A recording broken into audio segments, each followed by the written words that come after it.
हाँ जी, welcome back. Shailendra ji जो गीतकार रहे हैं बॉलीवुड में, आज उनका एक वीडियो देखेंगे और उनकी लाइफ में जो भी ट्रेजेडी हुई अब तक, जब तक वो जिंदा रहे, उन सब के बारे में जानेंगे। चलिए शुरू करते हैं।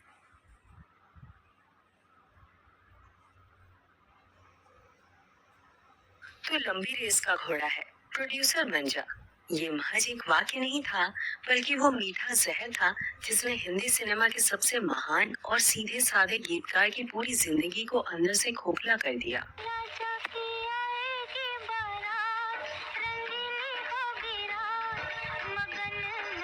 एक ऐसा इंसान जो सिर्फ भावनाएं समझता था, उसे दुनियादारी और व्यापार के उस अंधे कुएं में धकेल दिया गया जहां से वापसी का कोई रास्ता नहीं था। किसी की मुस्कुराहटों पे हो निशान, किसी का दर्द मिल सके। नमस्कार, आदाब, सत श्री अकाल। हेलो दोस्तों, आप सुन रहे हैं हिंदी रेडियो और आज हम किसी चमकते हुए सितारे की नहीं, बल्कि उस आसमान की बात करेंगे जिसने उन सितारों को चमकने की जगह दी। आज की कहानी कोई भूला बिसरा किस्सा नहीं है, बल्कि दर्द की वो दास्तान है जिसे सुनकर एक पल के लिए आपकी सांसें भारी हो जाएंगी। एक सवाल आपके मन को झकझोर देगा कि क्या दुनिया में ऐसे भी लोग होते हैं जो एक फरिश्ते जैसे इंसान को उसी की अच्छाई के जाल में फंसाकर लूट लेते हैं। रमैया बतावैया, रमैया बतावैया, मैंने दिल तुझको दिया, मैंने दिल। शैलेंद्र वो इंसान थे जिनके लिखे गीतों ने लाखों टूटे हुए दिल जोड़े, कई लोगों के घर बसाए, पर अफसोस उनका खुद का घर कभी बस नहीं पाया।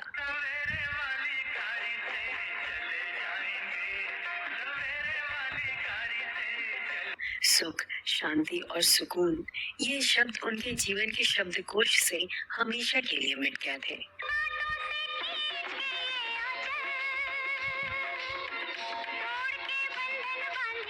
शैलेंद्र का जन्म वैसे तो रावलपिंडी में हुआ था, लेकिन उनके बचपन का एक बड़ा हिस्सा मथुरा की गलियों में बीता। उनका असली नाम शंकर दास केसरी लाल था। बचपन से ही गरीबी और संघर्ष उनके सबसे करीबी साथी थे। जवानी की दहलीज पर कदम रखते ही रोजगार की तलाश उन्हें माया नगरी बॉम्बे ले आई।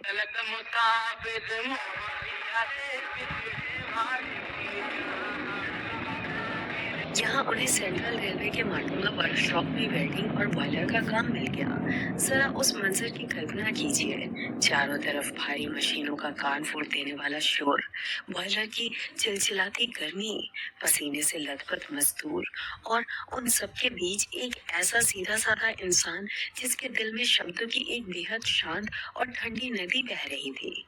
दिन भर रेलवे की उस थका देने वाली नौकरी के बाद जब भी उन्हें थोड़ा समय मिलता, वो कागज के छोटे छोटे टुकड़ों या माचिस के डिब्बियों पर अपनी कविताएं लिख लिया करते थे। यही वो दौर था जब पूरे देश में आजादी की आग धधक रही थी।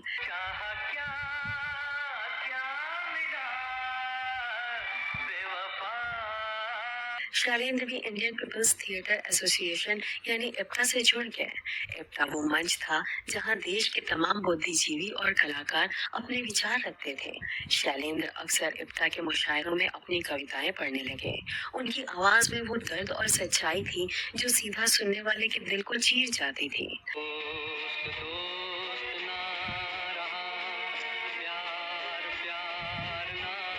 साल 1947 के आसपास का वो एक ऐसा ही मुशायरा था। मंच पर एक दुबला पतला सा लड़का खड़ा था और अपनी पूरी जान लगाकर एक कविता पढ़ रहा था, जलता है पंजाब। इस कविता में बंटवारे का दर्द था, इंसानी खून की बू थी और एक कवि की तड़प थी। उसी मुशायरे में सामने बैठे दर्शकों के बीच एक नौजवान अभिनेता भी मौजूद था, जिसकी आंखें इस कवि को देखकर चमक उठी थी। वो अभिनेता कोई और नहीं बल्कि राज कपूर थे। घर होगा,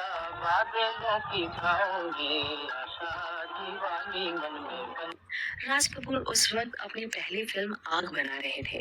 उन्हें शैलेंद्र के शब्द ओह! इतने ताकतवर लगे कि मुशायरा खत्म होते ही वो सीधे शैलेंद्र के पास गए। उन्होंने शैलेंद्र से कहा कि तुम्हारी कविता ने मुझे अंदर तक हिला दिया है, क्या तुम मेरी फिल्म के लिए गीत लिखोगे? राज कपूर को लगा था कि रेलवे का ये आम सा कर्मचारी इस ऑफर को सुनकर खुशी से उछल पड़ेगा, लेकिन शैलेंद्र का जवाब सुनकर राज कपूर सन्ने रह गए। शैलेंद्र ने बड़ी ही शालीनता लेकिन दृढ़ता से कहा, माफ कीजिएगा, लेकिन मैं अपनी कविताएं बेचता नहीं हूँ, सिनेमा मेरी दुनिया नहीं है। राज कपूर उस स्वाभिमानी कवि को देखते रह गए। उन्होंने बुरा नहीं माना, बल्कि मुस्कुरा कर कहा कि मेरे दरवाजे तुम्हारे लिए हमेशा खुले हैं।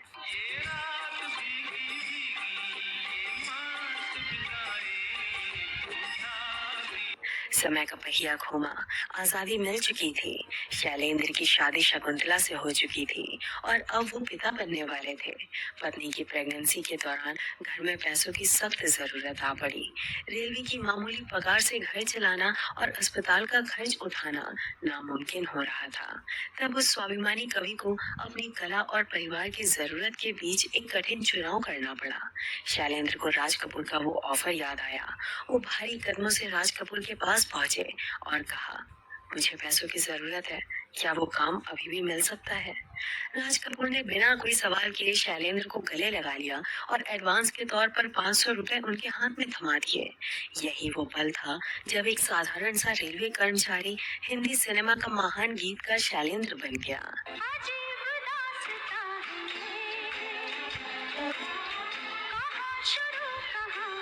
उन्होंने राज कपूर की फिल्म बरसात के लिए 2 गीत लिखे, बरसात में तुमसे मिले हम सजन और पतली कमर है।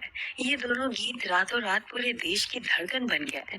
मुकेश की आवाज और शैलेंद्र के शब्दों ने ऐसा जादू किया कि आर के स्टूडियो का परचम आसमान में लहराने लगा।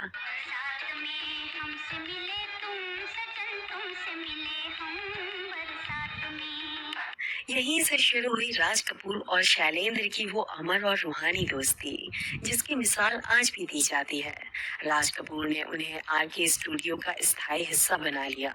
उनकी सैलरी 500 रुपए महीना तय कर दी गई, जो उस जमाने में एक बहुत बड़ी रकम थी।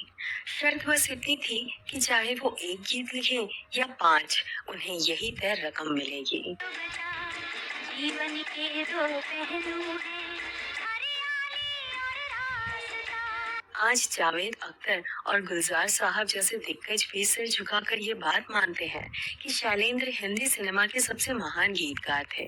उनकी सबसे बड़ी खूबी ये थी कि वो कोई भारी भरकम उर्दू के शायर नहीं थे। वो जिंदगी के सबसे गहरे, सबसे जटिल और सबसे दर्दनाक फलसफों को इतने सरल और आम शब्दों में लिख देते थे कि एक रिक्शा चलाने वाला भी उसे गाता था और एक पढ़ा लिखा बुद्धिजीवी भी। प्यार हुआ, इकरार हुआ है, प्यार से फिर क्यों डरता है दिल। आवारा हूँ, मेरा झूठा है जापानी, प्यार हुआ, इकरार हुआ और सजन रे झूठ मत बोलो। ये सिर्फ गीत नहीं थे, ये आम हिंदुस्तानी आदमी की आत्मा की आवाज थे। मैं आशिक हूँ बहारों का, नज़ारों का, फिजाओं का, इशारों का। राज कपूर उन्हें इतना मानते थे कि वो अक्सर जमीन पर शैलेंद्र के पैरों के पास बैठ जाया करते थे और आंखें बंद करके उनके गीत सुनते थे। राज कपूर उन्हें प्यार के कविराज और महान रूसी कवि के नाम पर पुष्किन कहकर पुकारते थे। लेकिन इतनी शोहरत और पैसा मिलने के बावजूद शैलेंद्र का स्वभाव बिल्कुल नहीं बदला। वो हमेशा जमीन से जुड़े रहे। वो अक्सर अपनी कमाई का एक बड़ा हिस्सा उन संगीतकारों और टेक्नीशियनों के साथ बांट लिया करते थे जो आर्थिक रूप से कमजोर होते थे।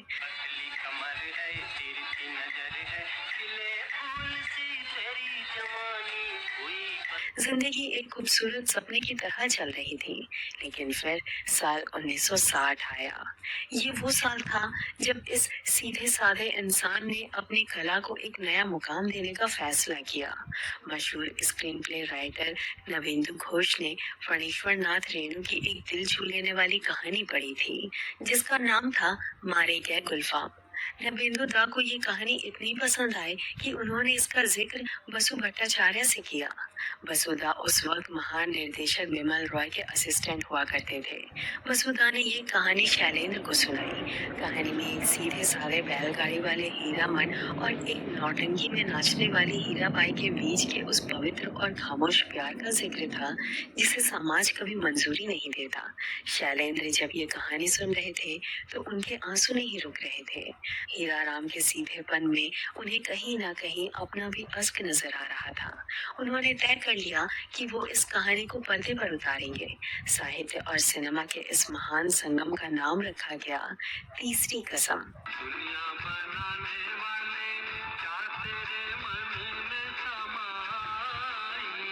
शैलेंद्र ने तुरंत फणीश्वर नाथ रेणु को खत लिखा और उनसे फिल्म बनाने की इजाजत मांगी। रेणु जी भी खुशी खुशी तैयार हो गई। इसी बीच बासु भट्टाचार्य ने शैलेंद्र के भोलेपन का फायदा उठाते हुए एक मीठा जाल बुना।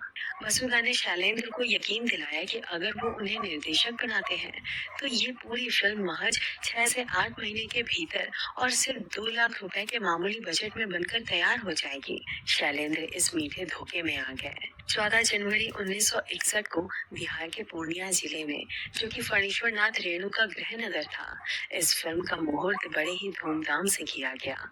शैलेंद्र को लग रहा था कि वो एक इतिहास रचने जा रहे हैं। उन्हें लग रहा था कि उनके अपने लोग, उनके साथी उनका साथ देंगे, लेकिन उस भोले इंसान को ये नहीं पता था कि सिनेमा की ये दुनिया कितनी बेरहम है और ये कदम उनकी जिंदगी का सबसे बड़ा, सबसे दर्दनाक और आखिरी फैसला साबित होने वाला है। मेरा जूता है जापानी, ये पतलून इंग्लिस्तानी, सर पे लाल टोपी रूसी, फिर बिहार के पूर्णिया में फिल्म का मुहूर्त तो बड़े धूमधाम से हो गया था, लेकिन शैलेंद्र के सामने अब सबसे बड़ी चुनौती थी इस कहानी के किरदारों में जान फूंकने की।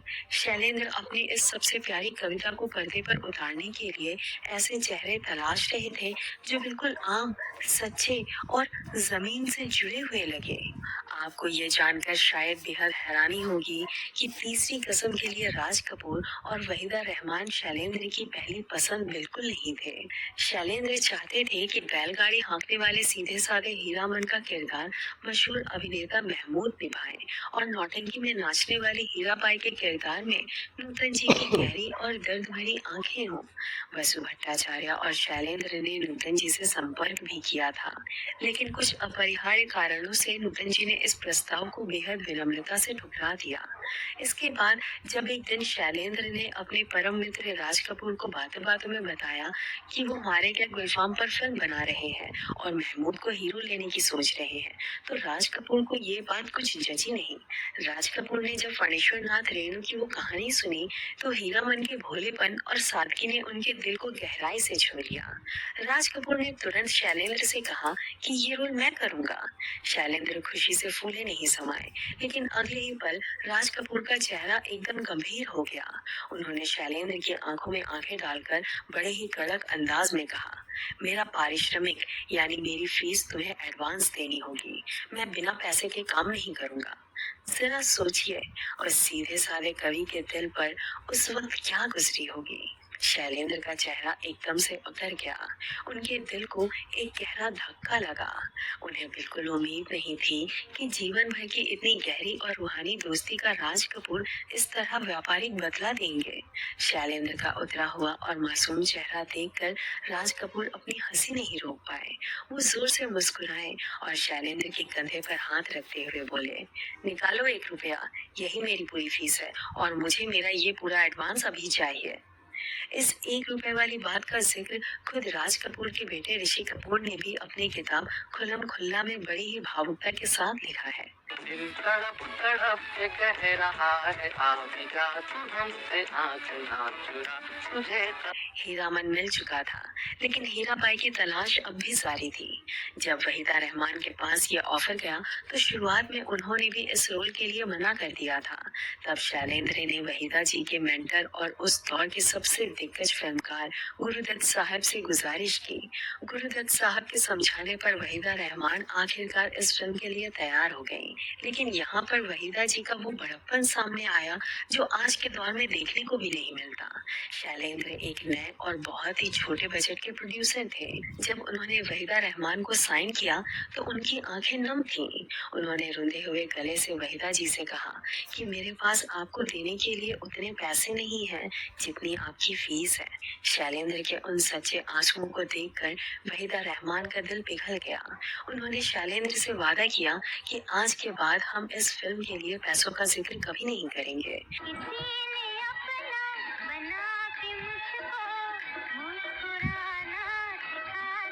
ये फिल्म महज एक कहानी नहीं थी, ये एक बैलगाड़ी वाले हीरामन और नौटंकी में नाचने वाले हीराबाई के बीच 30 घंटे के एक लंबे और बेहद खूबसूरत सफर की दास्तान थी। हीरामन, जिसने अपनी पूरी जिंदगी में कभी किसी गैर औरत को इतने करीब से नहीं देखा था, वो हीराबाई के रूप और उसके सलीके को देखकर मंत्रमुग्ध हो जाता है। वो उसे एक परी, एक देवी मान बैठता है। वहीं हीराबाई, जो समाज के तमाम तानों और वासना भरी नजरों के बीच एक नौटंकी कंपनी में नाचकर अपनी ईमानदार रोजी रोटी कमा रही थी, वो हीरामन के इस पवित्र नजरिए को देखकर अंदर तक हिल जाती हैं। वो आजाद ख्यालों वाली एक ऐसी महिला थी जो अपने पैरों पर खड़ी थी, जिसे अपना काम पसंद था, लेकिन समाज उसे सिर्फ एक बिकाऊ चीज समझता था। जब उसे हीरामन के रूप में एक ऐसा इंसान मिलता है जो उसकी पूजा करता है, तो उसके भीतर एक अजीब सी कश्मकश शुरू हो जाती है। इन दोनों किरदारों को राज कपूर और वहीदा रहमान से बेहतर कोई और जी ही नहीं सकता था। चक्के में चक्का, चक्के पे गाड़ी, गाड़ी में निकली अपनी सवारी। सब कुछ तय हो चुका था। गानों की रिकॉर्डिंग शुरू हो गई, लेकिन पनौती ने पहले ही दिन से शैलेंद्र का दामन पकड़ लिया। जिस दिन खुदा के पास जाना है गाने की रिकॉर्डिंग थी, उसी दिन स्टूडियो का एसी खराब हो गया। राज कपूर और वहीदा रहमान जैसे बड़े सितारों का समय बर्बाद ना हो और स्टूडियो का भाड़ा व्यर्थ ना जाए, इसलिए स्टूडियो को ठंडा करने के लिए बाहर से बर्फ के बड़े बड़े बॉक्स मंगवाए गए। तब जाकर कहीं वो अमर गाना रिकॉर्ड हो सका। सजन रे झूठ मत बोलो, खुदा के पास जाना है, नहा निर्देशक बसु भट्टाचार्य ने शैलेंद्र को भरोसा दिलाया था कि फिल्म 6 से 8 महीने में पूरी हो जाएगी, लेकिन बसुदा का रवैया बहुत ही गैर जिम्मेदाराना था। बतौर स्वतंत्र निर्देशक ये उनकी पहली फिल्म थी जिस पर बिमल रॉय के सिनेमा की गहरी छाप थी, लेकिन उनका स्वभाव सेट पर मौजूद अन्य लोगों को बिल्कुल पसंद नहीं आता था। इतना ही नहीं, वो बिन बताए कई कई दिनों तक शूटिंग से गायब भी हो जाया करते थे। शैलेंद्र को लगा कि अगर प्रोडक्शन की जिम्मेदारी घर के ही किसी व्यक्ति को दे दी जाए तो चीजें समय पर होंगी और उनका बहुत सारा पैसा बच जाएगा।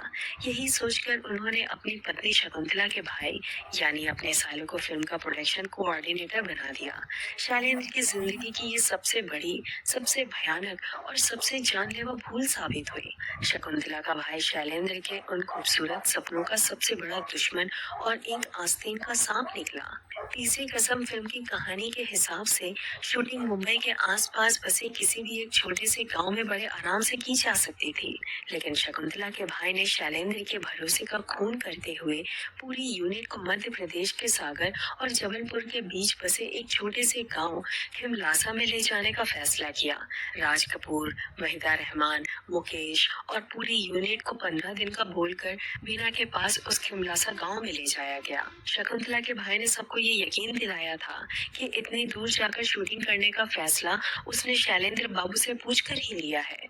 वहीदा जी, राज कपूर और मुकेश ने भी ये सोचकर कोई सवाल नहीं किया कि वो शैलेंद्र के घर का आदमी है तो शैलेंद्र को पता ही होगा, लेकिन असलियत तो कुछ और ही थी। शैलेंद्र को तो इस बात की भनक भी नहीं थी कि पूरी यूनिट को खिमलासा क्यों ले जाया गया है। बाद में जब इस भ्रष्टाचार की परतें खुली तो पता चला कि शकुंतला के भाई की प्रेमिका उस खिमलासा गांव में रहती थी। सिर्फ अपनी माशुका के करीब रहने और शैलेंद्र के पैसों पर ऐश करने के लिए वो पूरी यूनिट को वहां ले गया था। उसने शैलेंद्र को इतनी बेरहमी से लूटा जिसकी कोई मिसाल नहीं मिलती। आप खुद सोचिए, इस पूरी फिल्म में किसी भी कलाकार ने सूट बूट नहीं पहना है, हर कोई धोती कुर्ते और साड़ी में है। फिर भी उस शख्स ने प्रोडक्शन के खाते में 20 महंगे अंग्रेजी कपड़ों का भारी भरकम बिल जोड़कर पैसा अपनी जेब में डाल लिया। हद तो तो तब पार हो गई जब उसने बैलों के मरने की झूठी कहानी रची। उसने खाते में लिखा कि शूटिंग के लिए खरीदे गए बैल अचानक मर गए और फिर नए बैलों की खरीदारी का फर्जी बिल बनाकर शैलेंद्र को अंदर तक चूस लिया। शैलेंद्र मुंबई में बैठकर अपने उन कर्जों की आग में धीरे धीरे जल रहे थे जो उन्होंने अपने ही लोगों पर आंख मूंद कर भरोसा करने की वजह से लिए थे। उन्हें ये नहीं पता था कि जिस फिल्म को वो एक साहित्य की इबादत समझकर बना रहे हैं, उनके अपने ही लोग उन्हें एक चारागाह समझकर जल रहे हैं। खिमलासा गांव की उस मनहूस और धोखेबाज शूटिंग के बाद शैलेंद्र मुंबई तो लौट आए, लेकिन उनका सुकून हमेशा के लिए उसी गांव की धूल में कहीं खो गया। एक सीधा साधा कवि जिसने कभी पैसों का हिसाब नहीं रखा था, वो अब कर्ज के एक ऐसे भयानक चक्रव्यूह में फंस चुका था जहां से बाहर निकलने का हर रास्ता बंद हो रहा था। बसु भट्टाचार्य ने शैलेंद्र को बड़े ही मीठे शब्दों में भरोसा दिलाया था कि ये फिल्म महज 6 महीनों में और 2 लाख रुपए के मामूली बजट में बनकर तैयार हो जाएगी, लेकिन हकीकत में वक्त रेत की तरह हाथों से फिसलता जा रहा था। 6 महीने का वो झूठा वादा 5 साल के लंबे और घुटन भरे इंतजार में बदल गया और जो बजट 2 से 3 लाख रुपए तय हुआ था, वो सारी हदें पार करते हुए 22 से 23 लाख रुपए तक पहुंच गया। जरा सोचिए, उस इंसान की मानसिक हालत क्या होगी जिसकी अपनी पगार कुछ 100 रुपए हो और उस पर लाखों का कर्ज चढ़ जाए। सब कुछ सीखा हमने, ना सीखी होशियारी, सच है दुनिया वालों। शैलेंद्र अब ब्याजखोरों और साहूकारों के उस गहरे दलदल में गले तक डूब चुके थे, जहां हर दिन उन्हें अपनी कला की कीमत अपने आंसुओं से चुकानी पड़ रही थी। मुसीबतों का पहाड़ यहीं खत्म नहीं हुआ। फिल्म के निर्देशक बसु भट्टाचार्य, जिनके ऊपर इस फिल्म को पूरा करने की सबसे बड़ी जिम्मेदारी थी, उनका बर्ताव दिन ब दिन गैर जिम्मेदाराना होता गया। वो सेट पर मनमानी करते और यूनिट के लोगों के साथ उनका व्यवहार भी बहुत रूखा था। हद तो तब हो गई जब वसुधा आधी फिल्म बीच भंवर में छोड़कर ही गायब हो गए। एक ऐसा जहाज जिसने साहित्य के समंदर में एक खूबसूरत सफर की शुरुआत की थी, अब वो बिना कप्तान के डूबने की कगार पर आ खड़ा हुआ था। शैलेंद्र पूरी तरह से टूट चुके थे। उन्हें लगा कि अब सब कुछ खत्म हो गया है, लेकिन ऐसे अंधेरे वक्त में एक बार फिर वो इंसान उनके साथ चट्टान की तरह खड़ा हुआ जिसने जीवन भर की दोस्ती का फर्ज सिर्फ 1 रुपए में निभाया था। महान अभिनेता राज कपूर और उनके साथ दिग्गज गायक मुकेश साहब ने शैलेंद्र के इस डूबती नैया को अपने कंधों पर उठा लिया। जब राज कपूर की अपनी होम प्रोडक्शन फिल्म संगम और वहीदा रहमान की फिल्म गाइड की शूटिंग हो गई, तो राज कपूर ने फैसला किया कि वो अपने दोस्त की इस अधूरी फिल्म को खुद डायरेक्ट करेंगे। राज कपूर और मुकेश की जोड़ी ने दिन रात एक कर दिया। राज कपूर ने कैमरे के पीछे और आगे दोनों जगह पूरी जान लगा दी। उन्होंने फिल्म की बची हुई शूटिंग पूरी की, उसकी एडिटिंग करवाई और बहुत ही बारीकी के साथ तीसरी किस्म की शानदार पैकेजिंग तैयार की। राज कपूर चाहते थे कि उनके दोस्त की ये फिल्म किसी भी तरह बॉक्स ऑफिस पर अपना कमाल दिखाए ताकि शैलेंद्र इस भारी कर्ज से आजाद हो सके। इसी उम्मीद के साथ राज कपूर ने अपने आर के स्टूडियो में इस फिल्म की एक बेहद खास और स्पेशल स्क्रीनिंग आयोजित की। इस स्क्रीनिंग में मुंबई और देश भर के सबसे बड़े डिस्ट्रीब्यूटर्स को बुलाया गया था। फिल्म शुरू हुई। शैलेंद्र के रचे हुए अमर गीत, फणीश्वर नाथ रेणु की शानदार कहानी, शंकर जयकिशन का जादुई संगीत और वहीदा राज कपूर का बेमिसाल अभिनय, सब कुछ बहुत ही बेहतरीन चल रहा था। लेकिन जैसे ही फिल्म अपने आखिरी पड़ाव पर पहुंची, जैसे ही वो दृश्य आया जहां हीराबाई हमेशा के लिए हीरामन को छोड़कर ट्रेन से चली जाती हैं और उन दोनों का कभी मिलन नहीं होता, वैसे ही डिस्ट्रीब्यूटर के बीच एक अजीब सी बेचैनी फैल गई। स्क्रीनिंग खत्म होते ही हॉल में सन्नाटा छा गया। सब आपस में फुसफुसाने लगे। डिस्ट्रीब्यूटर्स ने राज कपूर को किनारे ले जाकर साफ शब्दों में कह दिया कि अगर आखिर में हीरो और हीरोइन का मिलन नहीं होगा तो ये फिल्म बॉक्स ऑफिस पर औंधे मुंह गिर जाएगी। भारत की जनता सिनेमा घर में अपने दुखों को भुलाने आती है। वो ऐसा दुखद और रुला देने वाला अंत देखकर कभी खुश नहीं होगी। राज कपूर एक बहुत बड़े शोमैन थे। वो सिनेमा के व्यापार को रग रग से वाकिफ थे। उन्हें डिस्ट्रीब्यूटर्स की ये बात बिल्कुल सही लगी। राज कपूर ने शैलेंद्र को अपने पास बिठाया और उन्हें बहुत प्यार से समझाते हुए अपनी खुद की फिल्म आहा का उदाहरण दिया। राज कपूर ने कहा कि कविराज, मेरी फिल्म आहा का क्लाइमैक्स भी तीसरी कसम की तरह बेहद दुखद और नकारात्मक था, और जब वो नहीं चली तो मुझे भी अपनी फिल्म का अंत दोबारा फिल्माना पड़ा था। राज कपूर ने शैलेंद्र से गुजारिश की कि वो हीरा मन और हीराबाई का मिलन करवा दे, ताकि डिस्ट्रीब्यूटर्स इसे खरीद ले और फिल्म पैसे कमा सके। लेकिन यहाँ पर उस सीधे साधे इंसान के भीतर का वो स्वाभिमानी कवि एक बार फिर जाग उठा, जिसने सालों पहले राज कपूर को अपनी कविताएं बेचने से मना कर दिया था। शैलेंद्र ने साफ कह दिया कि अगर मैंने इस फिल्म का क्लाइमैक्स बदल दिया तो इस फिल्म के नाम का मतलब ही क्या रह जाएगा। हीराबाई उसे नहीं मिलती है, उसका दिल टूटता है, इसलिए तो हीरामन अपनी वो तीसरी कसम खाता है कि वो अब कभी अपनी बैलगाड़ी में नौटंकी वाले को नहीं बिठाएगा। शैलेंद्र ने कहा कि मैं पैसे कमाने के लिए साहित्य की आत्मा की हत्या नहीं कर सकता। शैलेंद्र की इस जिद में फणीश्वर नाथ रेणु ने भी उनका पूरा साथ दिया। रेणु जी ने शैलेंद्र को खत लिखकर कहा कि वो अपनी बात पर अड़े रहे और कहानी के साथ कोई भी समझौता ना करे। शैलेंद्र नहीं झुके, उन्होंने कला को व्यापार के आगे बिकने नहीं दिया, लेकिन इस फैसले की कीमत उन्हें अपनी जान देकर चुकानी पड़ी। जैसे ही फाइनेंसरों और साहूकारों को ये भनक लगी कि फिल्म बनकर तैयार है लेकिन डिस्ट्रीब्यूटर उसे खरीद नहीं रहे हैं, तो उन्होंने शैलेंद्र को नोचना शुरू कर दिया। उनके घर के चक्कर कटने लगे। शैलेंद्र के खिलाफ एक के बाद एक कई एफआईआर दर्ज हो गए और मामला कोर्ट कचहरी तक पहुंच गया। जो इंसान कल तक महफिलों की जान हुआ करता था, अब उसे धमकियां मिलने लगी थी। उन फाइनेंसरों में से एक इतना बेरहम था, उसने तो ये तक कह दिया कि अगर शैलेंद्र ने मेरे पैसे नहीं लौटाए तो मैं उनकी कब्र खोदकर भी अपना पैसा वसूल करूंगा। अंधेरा से जाए कहाँ। इन तीखे तानों, अपनों के धोखे और कर्ज के इस पहाड़ ने शैलेंद्र के दिलो दिमाग को बुरी तरह से झकझोर दिया। उन्हें हर तरफ बस अंधेरा ही अंधेरा नजर आ रहा था। उस महान गीतकार ने लोगों से मिलना जुलना बिल्कुल बंद कर दिया और खुद को एक कमरे में कैद कर लिया। सिगरेट के धुएं और शराब के प्यालों में वो अपना दर्द डुबोने की नाकाम कोशिश करने लगे। कर्ज के उस खौफनाक दलदल, साहूकारों की गंदी गालियों और अपनों के दिए गए खंजरों ने शैलेंद्र के नाजुक और सीधे साधे दिल को पूरी तरह से छलनी कर दिया था। जो इंसान महफिलों की जान हुआ करता था, जिसकी हंसी से आके स्टूडियो गूंज उठता था, वो अब पूरी तरह से खामोश हो गया था। शैलेंद्र ने खुद को एक अंधेरे कमरे में कैद कर लिया था। बाहर की दुनिया से उन्होंने अपना हर नाता तोड़ लिया था। उनके पास अब ना तो किसी साहूकार का कर्ज चुकाने के पैसे थे और ना ही अपनी उस महान कला को व्यापार के तराजू पर तौलने की हिम्मत। मेरे दिल कहीं और चल, गम की दुनिया से। निराशा के उस भयानक अंधेरे में शैलेंद्र का इकलौता सहारा अब सिर्फ सिगरेट का धुआं और शराब के प्याले बन गए थे। जिस लीवर ने कभी उनकी जिंदगी की धड़कन को संभाला था, वो अब सिरोसिस जैसी जानलेवा बीमारी की चपेट में आ चुका था।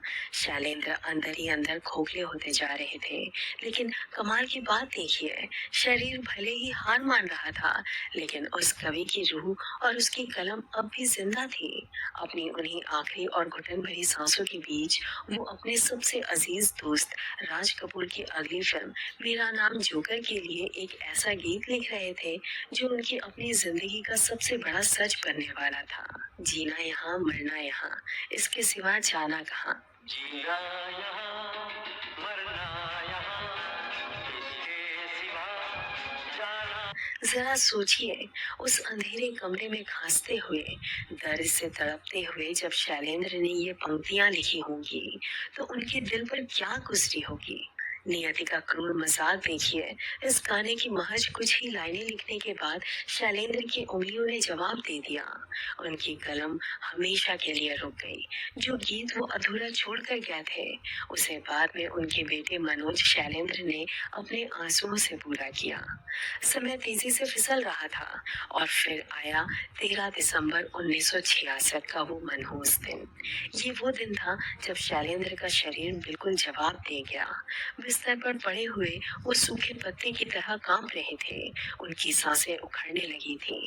उनकी पत्नी शकुंतला ने जब अपने पति की ये खौफनाक हालत देखी, तो उनके पैरों तले जमीन खिसक गई। घबराहट और आंसुओं के बीच उन्होंने तुरंत फोन उठाया और राज कपूर को कॉल किया। दूसरी तरफ राज कपूर के घर में उस वक्त एक बिल्कुल अलग ही माहौल था। घर को फूलों और लाइटों से सजाया जा रहा था। ढेरों मेहमान आ रहे थे, क्योंकि अगले ही दिन यानी 14 दिसंबर को राज कपूर का जन्मदिन था। पूरे घर में जश्न की तैयारियां पूरे जोरों शोरों पर थीं। लेकिन जैसे ही राज कपूर ने फोन पर शकुंतला की रोती हुई आवाज सुनी और अपने प्यारे पुष्किन की बिगड़ती हालत के बारे में जाना, उनके हाथों से फोन छूट गया। वो महान शोमैन अपना सारा जश्न, सारी तालियां वहीं छोड़कर नंगे पांव शैलेंद्र के घर की तरफ दौड़ पड़ा। राज कपूर ने बिना एक पल गवाए शैलेंद्र को तुरंत अस्पताल में भर्ती करवाया। कुछ ही देर में ये बुरी खबर आग की तरह फैल गई और महान गायक मुकेश भी बदहवास हालत में अस्पताल पहुंच गए। लेकिन अस्पताल के उस कमरे का दरवाजा खोलते ही मुकेश ने जो मंजर देखा, उसने उनकी रूह कपा दी। बिस्तर पर पड़े शैलेंद्र की मानसिक स्थिति पूरी तरह से असंतुलित हो चुकी थी। दर्द और बुखार के उस भयानक बवंडर में वो अपना सुध-बुध खो चुके थे। वो जोर जोर से कुछ बड़बड़ा रहे थे, कभी रोते, कभी शून्य में घूरने लगते। उन्हें बिस्तर पर रोकने के लिए 3-4 लोगों ने उन्हें कसकर पकड़ा हुआ था। अपने सबसे प्यारे दोस्त को इस तरह पागलों जैसी हालत में तड़पता देखकर मुकेश वहीं जमीन पर बैठ गए और फूट फूट कर रोने लगे। वो आवाज जो दुनिया को रुलाती थी, आज खुद सिसक रही थी। बगल वाले कमरे का नजारा और भी ज्यादा दिल चीर देने वाला था। शैलेंद्र की पत्नी शकुंतला और उनके मासूम बच्चे एक कोने में बैठकर बिलख रहे थे। राज कपूर की पत्नी कृष्णा जी उन्हें गले लगाकर ढांढस बांधने की नाकाम कोशिश कर रही थी। वो पूरी रात एक भयानक कयामत की तरह गुजरी। किसी तरह दवाइयों के असर से शैलेंद्र को थोड़ी नींद आई और सबने एक गहरी राहत भरी सांस ली। रात का वो काला पर्दा हटा और 14 दिसंबर की वो मनहूस सुबह हो गई। ये वही तारीख थी जब राज कपूर का जन्मदिन था। अस्पताल के उस बिस्तर पर शैलेंद्र जिंदगी और मौत के बीच झूल रहे थे। उनकी सांसें एक एक करके कम हो रही थीं, लेकिन उस बेसुध और दर्दनाक हालत में भी उस महान इंसान को अपने दोस्त का जन्मदिन याद था। मौत जब उनके सिरहाने खड़ी थी, तब भी शैलेंद्र बार बार बिस्तर से उठने की कोशिश कर रहे थे। वो बड़बड़ा रहे थे कि मुझे जाने दो, आज मेरे दोस्त का जन्मदिन है, मुझे उसे बधाई देने जाना है।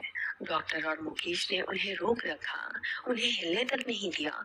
वो तड़पते रहे, अपनी आखिरी कसर को पूरा करने के लिए छटपटाते रहे, लेकिन मौत किसी की नहीं सुनती। शाम होते होते उस तड़पते हुए शरीर ने हार मान ली। अपने परिवार, अपने दोस्त मुकेश और शंकर जयकिशन की नम आंखों के सामने वो जादुई कलम हमेशा के लिए खामोश हो गई। करोड़ों दिलों में प्यार जगाने वाला वो सीधा साधा कवि हमेशा के लिए पर्दे के पीछे चला गया। जैसे ही राज कपूर को ये खबर मिली, वो पागलों की तरह अस्पताल की तरफ भागे। जब राज कपूर ने अपने उस पुष्किन की बेजान देह को देखा, तो वो अपने सारे रुतबे, अपने सारे स्टारडम को भूलकर शैलेंद्र के शव से लिपट गए। वो एक छोटे बच्चे की तरह दहाड़े मार मार कर रोने लगे।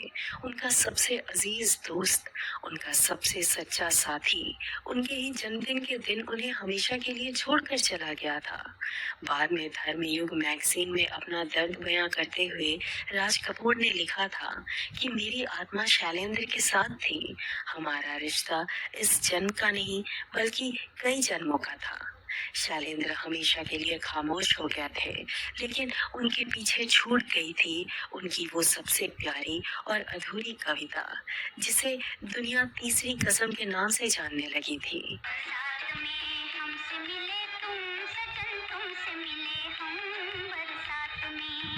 उनके गुजर जाने के बाद भी साहूकारों और फाइनेंसरों का वो खौफनाक साया उनके परिवार पर मंडरा रहा था। शैलेंद्र की मौत के कुछ समय बाद बिना किसी बड़े शोर शराबे और पब्लिसिटी के दिल्ली और देश के कुछ अन्य थिएटर्स में तीसरी कसम को रिलीज किया गया। शुरुआती नजारा बिल्कुल वैसा ही था जिसका डर उन लालची डिस्ट्रीब्यूटर्स को था।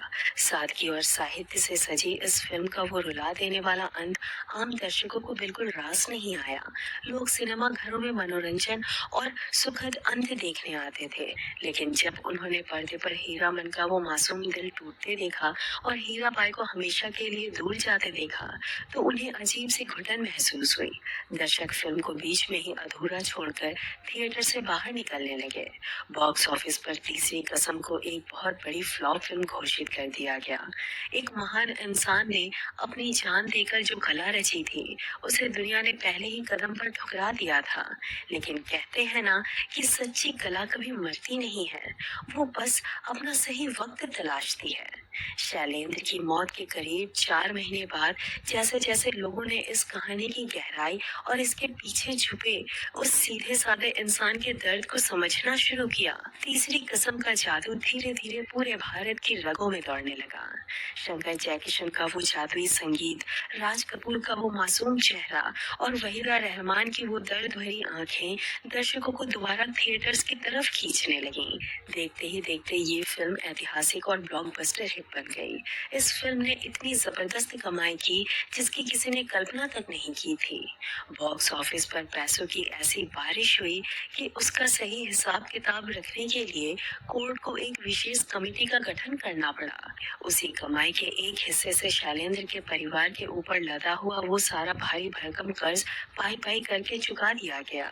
फिल्म की कमाई का एक बहुत बड़ा हिस्सा उनके परिजनों को ही सौंपा गया, लेकिन सबसे बड़ा चमत्कार और सबसे बड़ा सम्मान तो अभी बाकी था।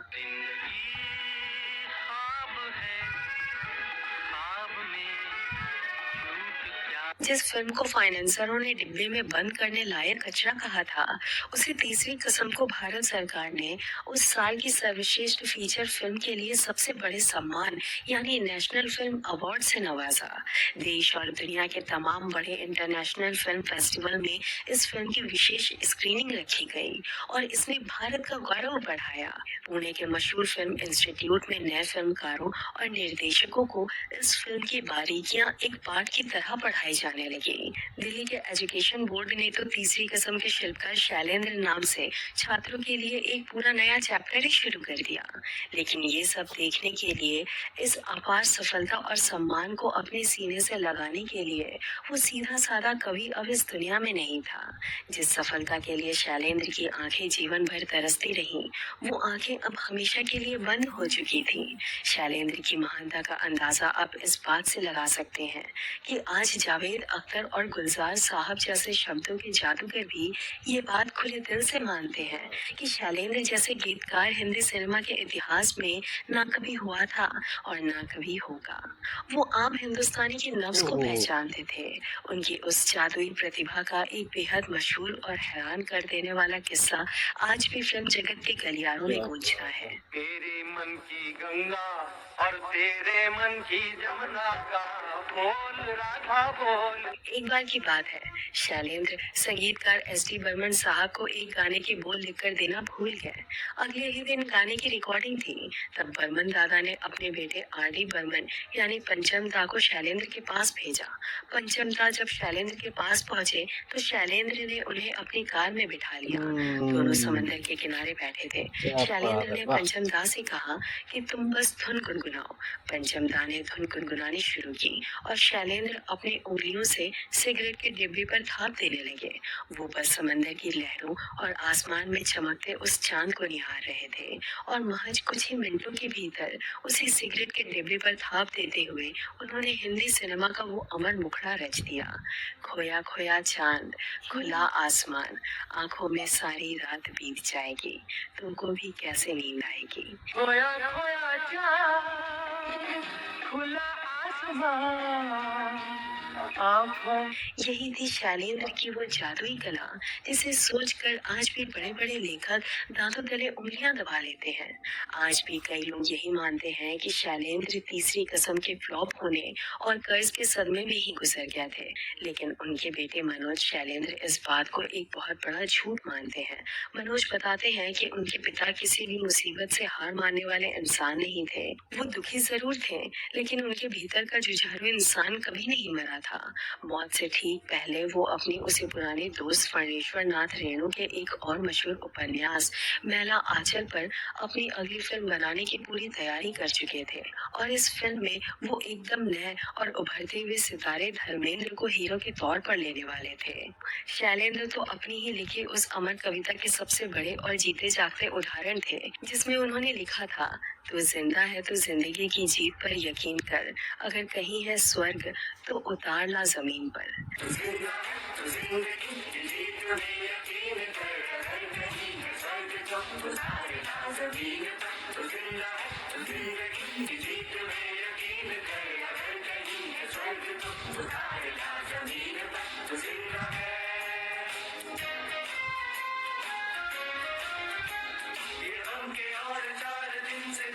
और 4 दिन के दिन बिताएंगे, गुजर गुजर गए 1000 दिन के गम के, और 4 दिन से दम के, और 4 दिन के दिन बिताएंगे, गुजर गुजर गए 1000 दिन। कभी तो होगी इस चमन पे भी बहार की नजर, अगर कहीं है स्वर्ग तो उतार ला जमीन पर, तू जिंदा है तो जिंदगी की जीत में यकीन कर, अगर कहीं है स्वर्ग तो उतार ला जमीन पर।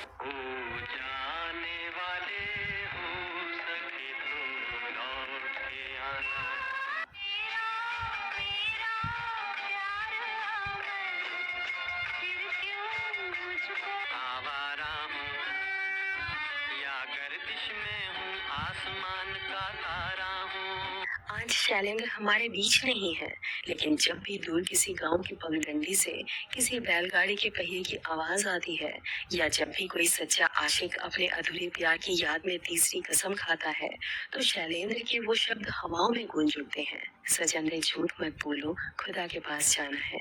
ये सिर्फ एक गीत नहीं, बल्कि उस पाक साफ रूह की आवाज है जिसने सिनेमा के पर्दे पर साहित्य का सबसे खूबसूरत आईना रखा और खुद हमेशा के लिए इतिहास के पन्नों में अमर हो गया। तो दोस्तों, यही थी महान गीतकार, एक सच्चे दोस्त और कविराज शैलेंद्र की वो अधूरी मगर बेहद मुकम्मल दास्तां।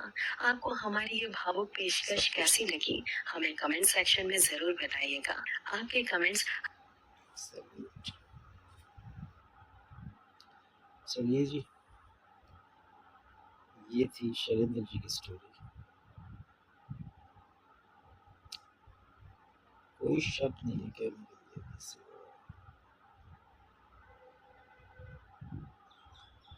स्टोरी अच्छी लगे, वीडियो अच्छी लगे तो सब्सक्राइब कीजिए, लाइक कीजिए, शेयर कीजिए, अपने दोस्तों के साथ शेयर कीजिए। मिलते हैं फिर, तब तक के लिए बाय बाय।